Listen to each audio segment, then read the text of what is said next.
ফেসবুকে যখন আমাদের লাইভ স্ট্রিমিংটা হচ্ছে অনেক দর্শক একটা কমন কোয়েশ্চেন করেছেন। আমি একটু স্পর্শকাতর কোয়েশ্চেন, আমি কোয়েশ্চেনটা করে দিচ্ছি যেহেতু দর্শকদের কোয়েশ্চেন।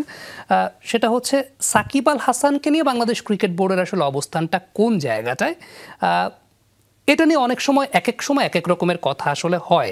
এর আগে আমরা একটা বিষয় যেমন শুনতে চেয়েছিলাম, তিনি নিরাপত্তা চেয়েছিলেন, বাট সেই নিরাপত্তা, তাকে স্পেশাল নিরাপত্তা দেয়া পসিবল না কি না সেটা নিয়ে অনেক কথাবার্তা ছিল। বাট আপনি যেহেতু এখন বোর্ড প্রেসিডেন্ট, বাস্তবিক অর্থে আসলে সাকিব আল হাসানকে নিয়ে বাংলাদেশ ক্রিকেট বোর্ডের অবস্থানটা কোথায়?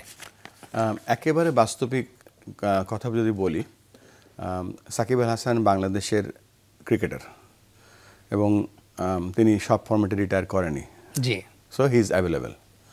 এখন ক্রিকেটার হিসেবে কিন্তু তাকে দলে আসতে হলে আমি বা আপনি পারবো না।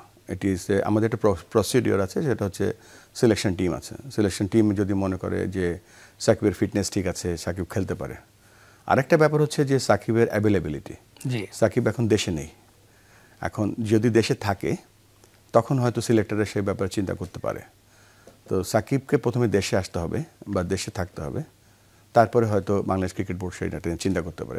এটা সম্পূর্ণ নির্ভর করছে সাকিব আল হাসানের উপরে। বলবে আপনি যেহেতু বলেই দিলেন যে সাকিব আল হাসান তো বাংলাদেশের cricketer, so cricketer Shakib Al হাসানের ব্যাপারে তো আসলে কারো কোনো সন্দেহ বা সংশয়ের জায়গা নাই। কিন্তু একটা স্পর্শকাতর ঘটনাও কিন্তু এর মধ্যে ঘটেছে।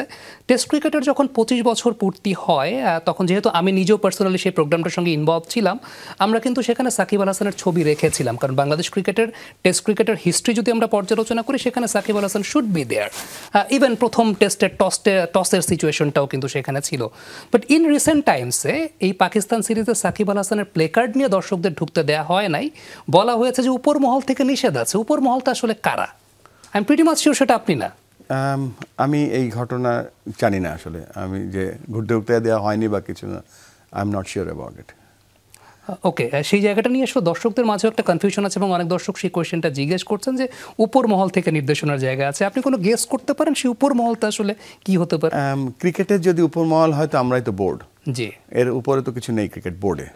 আমাদের উপরে আমাদের মন্ত্রণালয় আছে বা দেশ, কিন্তু আমার জানা মতে আমাদের বোর্ড থেকে কিছু এই ধরনের আলোচনা হয়নি বা কোনো নির্দেশনা দেওয়া হয়নি।